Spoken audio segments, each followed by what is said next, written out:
경상북도 영주의 영주 중고등학교 교장과 이사장을 지낸 강경 장로님의 젊은 시절 이야기입니다. 강 장로님이 일제 마렵에 끌려가서 한 달여간 채석장에서 폭파 작업을 했습니다. 오전에는 커다란 바위에 구멍을 뚫고 그 속에 폭약을 넣어서 폭파 작업을 하고 점심 식사를 했습니다. 그리고 오후에는 오전에 이 폭파 작업에서 깬 이 돌을 운반하는 중노동을 했습니다. 어느 때처럼 오전에 폭파 작업을 하고 이 돌덩이에 앉아서 도시락으로 점심 식사를 하려고 했습니다. 다른 사람들은 신앙이 없으니까 그냥 밥을 먹는데 이 젊은 강경훈은 예수님을 믿으니까 도시락을 그렇게 앞에 놓고 식사 기도를 한 거예요. 그때 개 한 마리가 이 기도하는데 도시락을 물고 달아나는 거예요.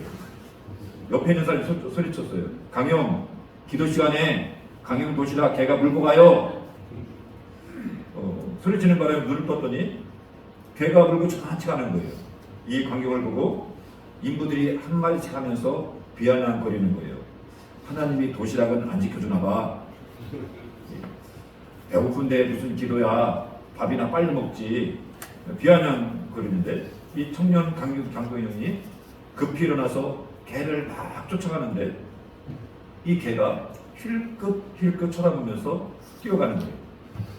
강경훈이 빨리 가면은 개가 빨리 가고 천천히 가면 천천히 가고 마치 개가 이 젊은 이 청년 강경훈을 놀리는 것처럼 빨리 갔다가 천천히 갔다 뒤를 힐끗 보면서 가는 거예요. 정신없이 쫓아가는데 그때 뒤에서 쾅 하는 폭파 소리가 났습니다. 뒤돌아보니까 자기가 앉아서 밥 먹던 그 자리가 팡 터져버린 거예요. 그래서 거기서 밥 먹던 인부들이 돌에 깔려서 죽고 크게 다치는 사고가 났습니다. 강경훈은 그것을 보고서는 개를 쫓다 말고 도시락을 잊어버린 채 하나님께 감사 기도를 올렸습니다. 처음에는 이 강경훈이 개가 도시락을 물고 가니까 원망을 했어요. 다른 일도 아니잖아요. 기도하는데 그 사이에 개가 도시락을 물고 가니까 하나님이 원망스럽기도 했을 것입니다.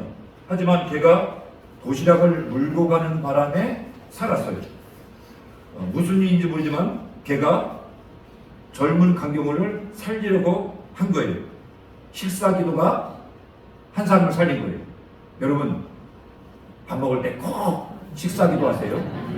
예, 그것 때문에 안 죽을 수도 있습니다. 이 일이 있은 후부터 강경훈은 좋은 일이 생기든지 나쁜 일이 생기든지 항상 감사했다고 합니다. 우리는 좋은 일이 생기든지 나쁜 일이 생기든지 예수님으로 말미암아 항상 기뻐하고 감사할 수 있어야 합니다. 사무엘상 2장 1절에 한나가 기도하여 이르되 내 마음이 여호와로 말미암아 즐거하며 내 뿔이 여호와로 말미암아 높아졌으니 내 입이 원수를 향하여 크게 열렸으니 이는 내가 주의 구원으로 말미암아 기뻐함이니이다 라고 했습니다. 여러분 한나가 여호와로 말미암아 이 말미암은 말을 3번 냈어요.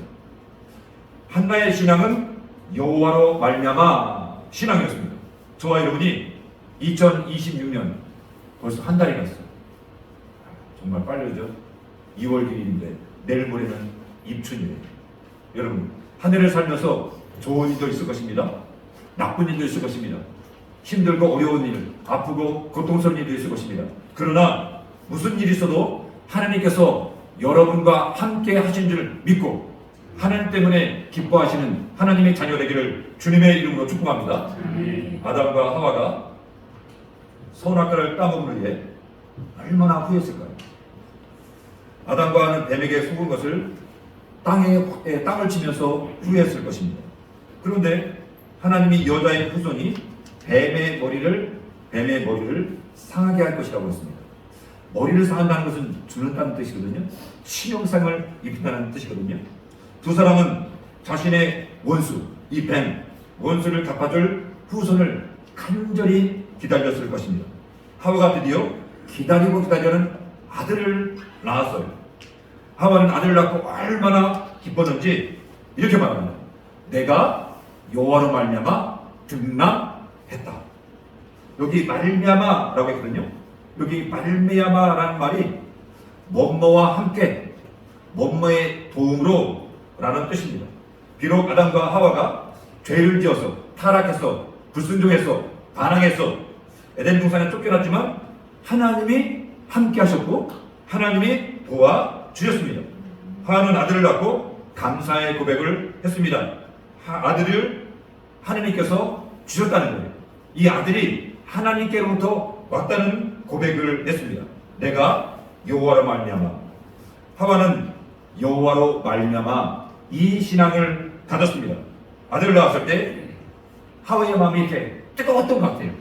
흥분했던 것 같아요. 드디어 아들을 낳았다고 감격했던 것 같습니다.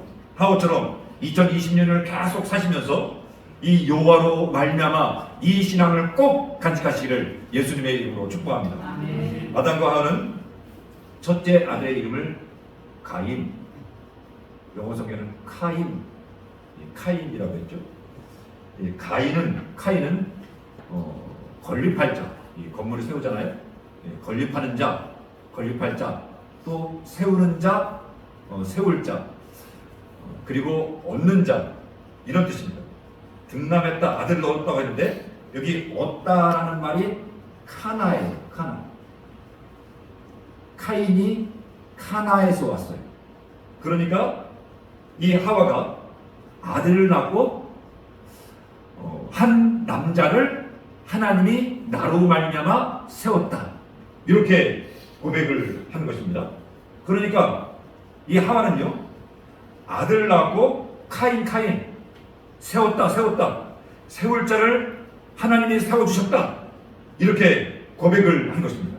하와는 죄를 져서 무너진 인생, 넘어진 인생, 허물어진 인생을 이 아들 카인이 다시 세워줄 것이라는 기대, 소망을 가졌던 것 같습니다. 첫째 아들에 대한 이 하와의 기대가 아주 컸던 것 같습니다. 여호와로 말미암아. 그런데 여호와로 말미암아 이 신앙을 가졌는데 조금 이 하와가 사람을 바라본 것 같습니다. 여러분, 사람을 바라보면요 실망합니다. 사람은요 바라볼 대상이 아니고 사람을 섬길 존재입니다. 아담과 하와가 둘째 아들을 낳고 이름을 아벨이라고 했어요. 아벨은요 이런 뜻이에요. 허무, 헛된. 제가 지금 호흡하고 있잖아요. 이 호흡, 숨을 쉬면요 금방 사라져버리는 이 호흡, 이 생기, 요것을 아벨이라고 해요. 전도서 1장 2절에 전도자가 이르되 헛되고 헛되며 헛되고 헛되니 모든 것이 헛되다 이랬는데 여기 헛되다는 말이 아벨이에요. 그러니까 솔로몬이요 아벨 이렇게 말하는 거예요. 그러니까 하와가요 둘째 아들을 낳고 그 이름을 헛되다 아벨 이렇게 지은 거예요. 아담과 하와는 첫째 아들을 낳고 너무 좋아서 막 흥분해서 뜨거워서 하나님이 세우셨다, 하나님께 얻었다 이렇게 했는데 둘째 아들은 아벨, 허무, 헛되다 이렇게 지은 거예요. 믿음이 약해졌기 때문일까요? 그렇지는 않은 것 같습니다. 2절에 이렇게 말씀합니다. 그가 또 가인의 아우 아벨을 낳았는데 라고 했습니다. 여기 그가 또라고 했는데 하나님이 또 주셨다. 이 말은 하나님이 내 복을 더하셨다, 내 복을 크게 하셨다, 이런 의미입니다. 아담과 하와는 둘째 아벨을 낳고 하나님이 나에게 복을 더하셨다 라고 했습니다. 그런데 왜 이름을 허무라고 부정적으로 지었을까요?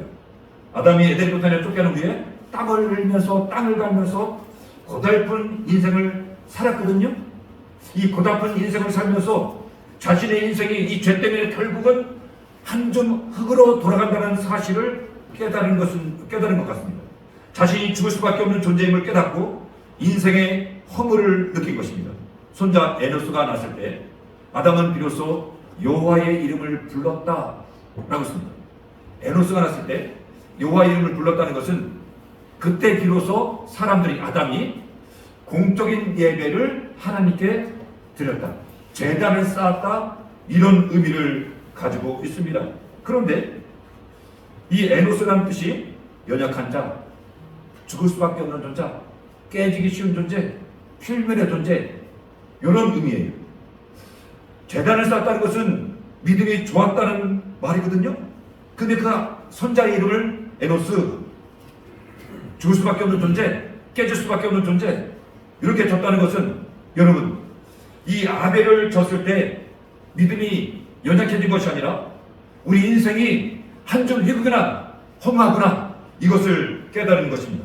아담과 하와는 가인을 낳았을 때 많은 기대를 했는데 가인이 자라면서 그 기대에 부응하지 못해 실망을 했을 것입니다. 아담과 하와는 가인 때문에 인생의 허탈함을 크게 느꼈을 것입니다. 여러분, 자식에게 뭔가 기대하지 마세요. 자식에게 뭐를 바라보지 마시기를 바랍니다. 사랑을 하되 믿음으로, 오직 믿음으로 대하시기를 예수님의 이름으로 축복합니다. 축구선수 손흥민의 아버지 손흥정 감독이 한 언론의 인터뷰에서 이렇게 말했습니다. 나는 큰 아들에게 우리 집 주소를, 위치를 가르쳐주지 않았다. 그리고 큰 아들 부부가 어디 사는지 모른다고 이렇게 대답했습니다. 그리고 손흥민에게는 나는 너와 축구만을 봤다, 이렇게 말했어요. 내가 얼마나 버는지, 통장에 얼마가 있는지 관심이 없다고 했습니다. 기자가 이렇게 물었습니다. 아들이 용돈 안 주냐고. 그러니까 이 손흥민 감독이 이렇게 대답했어요. 아들 돈은 아들 돈이고 아들 성공은 아들 성공이라고. 아들 돈에 부모가 손을 얹으면 안 된다고. 손을 얹으려고 하는 그 순간에 잘못된다고. 여러분, 자식이 효도 안 한다고 뭐라 하지 마세요. 사랑하고 그냥 그 존재 자체만으로 기뻐하시길 바랍니다. 자식은요, 사랑하는 존재지 바라면은요 실망해요, 낙심해요. 이 가인과 가인 때문에 이 아담과 하와가 실망했어요. 미드라시에 보면은요, 이 아들 때문에 울어요. 이 부모가요, 아담과 하와가요. 여러분, 저와 여러분이 자식에게 뭔가를 바라보지 않기를 주님의 이름으로 축복합니다. 우리가 바라고 믿을 분은 오직 한 분, 예수님밖에 없습니다. 예수님만 믿으세요. 이 세상에요, 믿을 분은요 예수님밖에 없어요. 아내도 믿지 마세요. 남편도 믿지 마세요.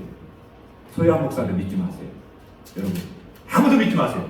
그리고 오직 한 분, 예수님만 믿기시기를 주님의 이름으로 축복합니다. 세상이 어렵고 힘들어도 순수한 여호와로 말미암아 이 신앙을 가지시기를 주님의 이름으로 축복합니다. 일이 잘 돼도 여호와로 말미암아, 일이 안 돼도 여호와로 말미암아, 개가 내 도시락을 물고 가도 여호와로 말미암아. 여러분, 저와 여러분이 예수님 때문에 기뻐하시는 하나님의 자녀 되기를 예수님의 이름으로 축복합니다. 세월이 지난 후에 가인과 아벨이 하나님께 제사를 드렸습니다. 가인은 농사하는 자이어서 땅에서 나는 것으로 하나님께 제물을 드렸어요. 3절에 세월이 지난 후에 가인은 땅의 소산으로 제물을 삼아 여호와께 드렸고, 지난주에 공부했죠? 이 제물이라는 말이 예물이라는 말이 이 헌물, 선물, 히브리어로 민하예요. 민하. 레위기 2장 지난주에 설교를 했잖아요. 소재라는 말이 민하, 여기하고 똑같은 말이에요.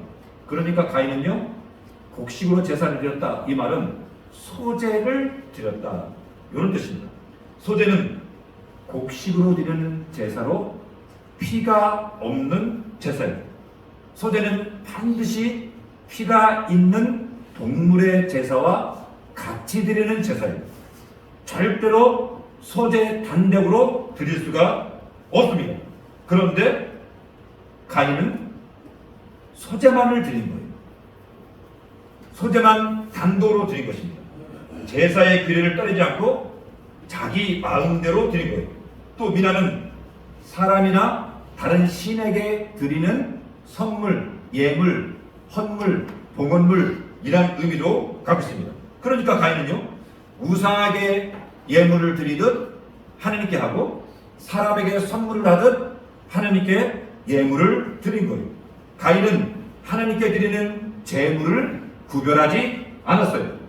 가인은 하나님을 공경하지 않았습니다. 여러분, 시간을 드리든 예배를 드리든 헌금을 하든 하나님께 드리는 것을 꼭 구별하세요.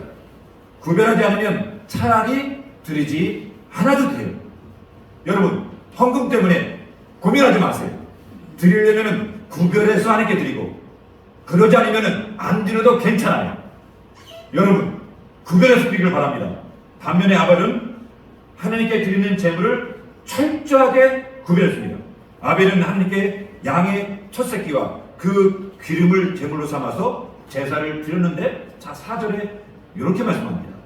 아벨은 자기도 양의 첫 새끼와 그 기름으로 드렸더니 여호와께서 아벨과 그 제물은 받으셨으나, 이 첫 번째 첫 것, 이것은 처음 태어난 것, 이런 의미도 있지만 가장 뛰어난 것, 첫 번째 머리, 우두머리라는 의미도 있습니다. 구별했다는 뜻입니다. 아벨은 하나님께 드리기 위해서 좋은 것으로 구별했다는 뜻입니다. 골랐다는 것입니다. 선별했다는 뜻입니다. 첫 새끼가 영어 성경에는 복수예요. 한 마리만 드린 게 아니고 구별한 거, 고른 거, 선별한 거 여러 마리를 드렸습니다. 여기서 기름이란 말은 살이 쪘다, 풍요롭다, 아름답다는 뜻입니다. 아벨은 키우는 양무리에서 마르고 볼품없고 병든 것이 아니라 기름지고 살찌고 좋은 것, 아름다운 것으로 하나님께 드렸습니다. 성경은 하나님이 아벨과 그 제물은 받으셨다고 했습니다. 여기 받다라는 거 했는데, 이 받다라는 말에 히브리어로 응시하다, 살펴보다는 뜻도 있습니다. 그러니까 하나님께서요, 아벨과 아벨의 제물을 이렇게 응시하신 거예요. 이렇게 살펴보신 거예요. 가만히 살펴보고 하나님이 아셨어요. 뭘 하셨냐면요, 아벨의 마음을 아셨습니다. 아벨이 하나님을 얼마나 공경하는지 그 마음을 아신 거예요. 그러니까 아벨을 받으셨다는 것은 아벨의 피, 아벨의 몸을 받은 것이 아니라 아벨의 마음을 받으셨다는 뜻입니다. 가인과 그의 제물은 받지 않으셨어요. 5절, 가인과 그 제물은 받지 아니하신지라 가인이 몹시 분하여 안색이 변하니, 하나님이 가인을 받지 않으셨다는 말은 똑같아요. 가인의 마음을 받지 않으셨다는 뜻입니다. 받지 아니했다, 이 말씀이 강한 부정이에요. 절대로, 결코 받지 않으신다. 마음이 없는 예배는 하나님이 결코 받으시지 않아요. 가인의 제물에는 마음이 없었습니다. 형식도 제대로 갖추지 않았어요. 대충 들었습니다. 영혼이 없는 예배였습니다. 하나님은 가인과 가인의 제물을 결코 받으실 수가 없었어요. 왜 가인은 하나님께 마음이 없는 예배를 드렸을까요? 그 이유는 가인의 마음이 하나님이 아니라 여기 땅에 있었기 때문입니다. 농사하는 자라고 했어요. 이 농사하는 자가 히브리 성경에 이렇게 되어 있어요. 땅을 섬기는 자. 그러니까 가인은요, 땅을 섬기는 땅의 종이었습니다. 농사는 나쁜 일이 아닙니다. 농사는 귀한 일입니다. 그러나 사람은 땅의 종이 되어서는 안 됩니다. 땅에서 나는 물질의 종이 되어서도 안 됩니다. 땅은 세상입니다. 땅의 종, 세상의 종이 되지 마세요. 하나님의 종. 여러분, 이왕이면 하나님의 종이 되시기를 바랍니다. 땅에서 나는 것에 종이 되지 말고 하나님의, 하늘의 종이 되어서 하나님께 영광 돌리는 하나님의 자녀가 되기를 예수님의 이름으로 축복합니다. 땅에서 나는 것, 물질을 섬겼기 때문에 하나님이 보이지 않았어요. 하나님을 공경하지 않았어요. 그래서 하나님께 대충 제사를 드린 것입니다. 하나님이 제물을 받지 않으시자 가인이 몹시 화가 났어요. 가인이 몹시 분하여 안색이 변하니, 여기 분하다는 말이요, 불이 막 타오르다 이런 뜻이에요. 불이 막 타오르면 어떻게 해요? 빨갛게 되죠. 빨갛게 타오르다. 그러니까 이 가인이요, 너무 화가 나가지고 얼굴이 불그락불그락 이렇게 된 거예요. 사람들은요, 뭐가 잘못되면요, 제일 먼저 하나님을 원망해요. 하나님 때문이라는 거예요. 가인이 그랬어요. 가인이 하나님 때문에 얼굴이 울그락불그락 그러면서 화병이 나니까 하나님이 기가 막히셨는지 가인을 꾸짖었어요. 6절에 여호와께서 가인에게 이르시되 네가 분하여하면 어찌 됨이냐, 안색이 변하면 어찌 됨이냐. 여기 하나님께서요, 어찌를 두 번 쓰셨어요. 왜 화났어? 하나님이 너무 기가 막히셨어요. 이 말씀은 가인아 회개해, 이 말씀입니다. 가인은 화를 내지 말고 회개를 했어야 합니다. 사람들은 물이 생기면은 하나님께 잘못했다고요. 하나님 때문이라는 거예요. 여러분, 저와 여러분이 하나님을 원망하지 마시고 회개하시는 하나님의 자녀 되기를 예수님의 이름으로 축복합니다. 여기 3절에요, 꼭 눈여겨봐야 할 말씀이 있습니다. 그것은요, 세월이 지난 후에 이렇게 있습니다. 세월이 지난 후에. 여기 세월이 지난 후에라는 말은 무작정 시간이 몇 년 지났다, 시간이 많이 지났다, 이런 의미가 아닙니다. 세월이 지난 후에라는 말을 직역하면 날들의 끝이다, 날들의 끝이 되었다 입니다. 많은 날이 있는데 그 날들이 다 지나고 끝이 왔다, 이런 뜻입니다. 그냥 무작정 많은 날 세월이 지나간 것이 아닙니다. 이 두 사람에게 허락된 시간이 있는데, 허락된 날들이 있는데 그 날들이 다 지나고 이제 끝이 되었다, 이런 의미를 가지고 있습니다. 성경은 하나님께서 가인과 아벨의 인생, 그 삶, 이것을 심사 평가할 시간이 됐다라고 말씀하고 있는 것입니다. 그런데 그 평가 기준이 뭘까요? 돈일까요? 명예일까요? 아닙니다. 그 평가 기준이 예배였습니다. 하나님은 가인과 아벨이 어떤 인생을 살았는지 제사로 평가하고 계십니다. 하나님은 가인과 아벨이 어느 날 갑자기 한 번 드린 예배를 평가하신 것이 아니라 두 사람이 오랜 세월 동안 어떻게 살았는지, 어떻게 예배했는지, 어떻게 로마서 12장 1절처럼 삶의 예배, 삶의 제사를 드렸는지 그것을 평가하신 것입니다. 하나님은 가인과 아벨의 인생 예배, 삶의 예배를 평가하신 것입니다. 세월이 지난 후에 허락된 시간이 다 지나고 끝에 이르렀을 때 우리는 평가를 받을 것입니다. 우리 삶에는 수없이 많은 시작과 끝이 있습니다. 하루의 시작과 끝이 있고, 한 달의 시작과 끝이 있고, 1년의 시작과 끝이 있습니다. 30대 끝이 있고 60대의 끝이 있습니다.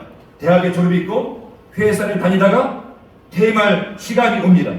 우리 인생의 끝이 있습니다, 여러분. 우리 신앙생활의 끝이 반드시 있습니다. 많은 끝들이 모여서 우리 인생의 끝을 만드는 것입니다.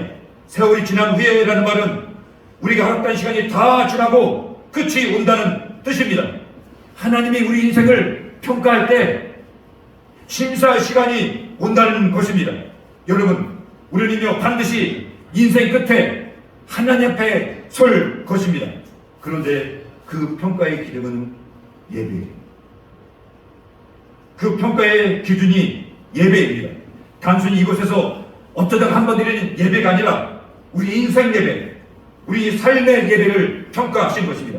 로마서 12장 1절 2절에 그러므로 형제들아 내가 하나님의 모든 자비하심으로 너희를 권하노니 너희 몸을 하나님이 기뻐하시는 산 제사, 산 제물로 드리라. 이는 너희가 드릴 영적 예배니라. 우리 몸을 하나님이 기뻐하시는 산 제물로 드리라. 너희는 이 세대를 본받지 말고 오직 마음을 새롭게 함으로 변을 받아 하나님이 선하시고 기뻐하시고 온전한 뜻이 무엇인지 분별하도록 하라. 여러분, 저와 여러분이 우리의 삶을, 인생을 예배로 합시다. 저와 여러분이 인생 예배를 드시는 하나님의 자녀 되기를 주님의 이름으로 축복합니다. 하나님은 가인에게 죄를 다스리라고 명령하십니다. 7절, 네가 선을 행하면 어찌 낯을 들지 못하겠느냐? 선을 행하지 않으면 죄가 문에 엎드리느니라. 죄가 너를 원하나 너는 죄를 다스렸지니라. 문에 엎드렸다는 말은 문 바로 앞에 문고리가 앉아서 문을 열면 언제든지 뛰어들어오겠다, 이런 의미입니다. 여러분, 죄는요 저 멀리 태평양 끝에 있는 것이 아닙니다. 죄는요 바로 문 앞에 있습니다. 죄는요 문만 열면 바로 앞에 있어요. 여러분, 여러분의 집 앞에 죄가 있을 수 있습니다. 우리 교회 문을 열면 그 바로 앞에 죄가 웅크리고 있을 수 있습니다. 그래 가면요 이런 게 있어요. 5분 대기죠. 5분 대기죠. 5분 대기전은요 비상 사이렌이 울면은 5분 이내에 출동을 하는 거예요. 이 5분 대기기도가 되면은요 한 이틀 동안 전투를 안 먹어요. 옷을 그대로 입고 자요. 총 옆에놓고 자요. 그래서 사이렌이 울면요 그냥 총 짚고 군장 내고 그냥 출동하는 거예요. 여러분, 이게 5분 대기조예요. 그런데 이 죄는요 5분 대기조보다 더 빨라요. 울면 열면은요 그냥 들어와요. 한 집사님 가정에 제가 신방을 갔습니다. 신방을 갔는데 개가 있어요. 집사님이 개를 방에 가둬놓고 우리는 거실에서 예배를 드렸어요. 예배를 드리는데 개가 답답했는지 찬송 부르는데 막 문을 긁어요. 잠잠하다가 기도하는데 막 또 문을 긁고 또 설교하는데 문을 막 긁고 너무 답답했나 봐요. 예배 끝났어요. 집사님이 문을 열자마자 이 개가요 그냥 팍 튀어나오는 거예요. 안 돼! 오지마! 이 말 할 수도 없어요. 그냥 들어오는 거예요. 또 한 집사님이 집에 신방을 갔습니다. 똑같이 개가 있는 거예요. 이 집사님이 방 안에 개를 가두고 예배를 드렸습니다. 똑같이 긁는 거예요. 나가는 거에 닦아놓고. 집사님이 이번에는 이렇게 하시는 거예요. 문을 확 열지 않고 요만큼만 이렇게 열고 개가 잘 있는지 보고 다시 문을 탁 닫아버렸어요. 그러니까 개가 못 나오는 거예요. 주인이요 못 나오게 하면은 못 나와요. 죄는요 내가 문을 열어주지 않으면요 못 들어와요. 내가 열어주기 때문에 죄가 들어오는 거예요. 선을 행하면 죄가 못 들어와요. 선을 행하지 않기 때문에 죄가 문에 웅크리겠다가 열면 들어오는 거예요. 가룟 유다가요 문을 열어주니까 귀신이 그냥 들어온 거예요. 그래서 귀신의 밤이 된 거예요. 죄가 너를 원한다고 했습니다. 여기 원한다는 말이 히브리어이 테슈카예요. 테슈카. 이 테슈카는요 간절한 갈망, 소원, 사모함 이런 뜻입니다. 테슈카는요 병적으로 집착한다는 의미예요. 죄는요 사람에게요 병적으로 집착합니다. 테슈카는요 이 지배하가 되는 강한 욕구예요. 죄는요 사람을 지배하고 싶은 강한 욕구가 있어요. 우리 이성이 있잖아요. 이 죄는요 이성의 판단을 그냥 무력화하고 그냥 뿌리쳐버려요. 역사해요. 얼마나 역사하냐면요 미친 광기가 있어요. 이 죄는요 죄를 지는 사람 보세요. 광기가 있어요. 여러분, 테슈카는요 맹목적으로 쫓아가는 의미입니다. 죄는 사냥개가 사냥을 쫓듯 사람을 쉬지 않고 뒤쫓는 맹렬함이 있습니다. 죄는 사람의 함을 아주 담대하게 합니다. 용기 있게 해요. 부끄럽지 않게 해요. 죄를 지는 아기들을 보세요. 아주 담대해요. 깡이 있다고 하잖아요. 이 죄는요 사람을요 깡이 있게 해요. 죄는 담대합니다. 죄는 아주 강하고 병적으로 맹목적으로 그리고 아주 담대하게 여러분을 원합니다. 죄의 유일한 소원은요 돈도 아니에요. 명예도 아니에요. 이 세상의 어떤 쾌락, 죄는요 그거 관심 없어요. 죄는요 오직 하나 소원, 소유한 목사를 쓰러뜨리는 거예요. 죄는 오직 하나 여러분들 집어삼키는 거, 이게 죄의 소원이에요. 여러분, 이 죄의 소원을 물리치시는 하나님의 자녀 되기를 예수님의 이름으로 축복합니다. 하나님은 가인에게 죄를 다스리라고 하십니다. 하나님은 우리가 죄를 지배하고 통치하고 다스리기를 원하십니다. 하나님은 우리가 죄에 의해서 왕으로 군림하기를 원하십니다. 죄가 우리의 군림하는 것을 원하지 않습니다. 죄를 지배하고 통치하고 다스리는 방법은 오직 하나, 예수의 이름으로 선을 행하는 것입니다. 선을 행하는 일이 죄를 지배하는 길입니다. 여기 선을 행하는 말이 히브리어로 이런 뜻입니다. 유익하게 하다, 기쁘게 하다, 좋게 하다. 다시 말해서 선을 행하려는 말은 다른 사람의 축복의 통로가 되라는 뜻입니다. 하와는 가인을 하나님으로 말미암아 하나님께서 세운 남자, 하나님께서 세우신 아들, 이렇게 고백을 했습니다. 하나님은요, 우리가 이 땅에 축복의 통로가 되기를 원하세요. 저와 여러분이 축복의 통로가 되시기를 바랍니다. 2월입니다. 수요일이 입춘이에요. 봄이 가까이 오고 있습니다. 봄이 시작되지만 반드시 추수하는 가을이 올 것입니다.